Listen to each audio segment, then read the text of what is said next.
ইস্কনে আসার একটা ইস্কনে এসে রাধা মাধবের দর্শন করা, গোমাতার সেবা করা, শ্রীলা প্রভুপদের চরণে প্রণাম নিবেদন করা এবং শ্রী চৈতন্যদেবকে স্মরণ করা, প্রার্থনা করা এবং গীতার বাণীকে গ্রহণ করে আগামী দিনে মানুষের কল্যাণে যাতে আমরা কাজ করতে পারি, পশ্চিমবঙ্গ যাতে আগের মতো তার গৌরব করতে পারি, তাই প্রার্থনা নিয়ে এসেছি। আমি এখানে হৃদয়ের সঙ্গে এসেছি। আমি একজন সনাতনী, আমি ইস্কনের পরম ভক্ত।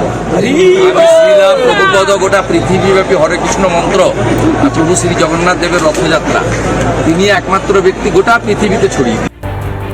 এই জায়গা থেকে আজকে সোজাসুজি প্রশ্ন আমার, যদি শাসক চায় তাহলে সমস্যা কোথায় হয়? শাসক চায় না তাই সমস্যা তৈরি হয়, শাসক চায় না তাই অস্থিরতা থাকে। শাসক যদি চায়, যদি শাসন ইন থাকে আর তোষণ আউট থাকে, তাহলে আজকের যে ছবি সেই ছবি দেখতে পাওয়া যায়, কোথাও অসুবিধে হয় না।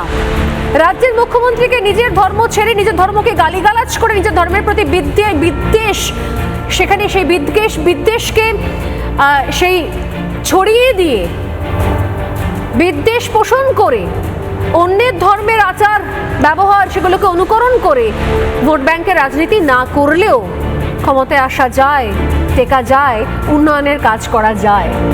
তাহলে এতদিন কোথায় সমস্যা হচ্ছিল?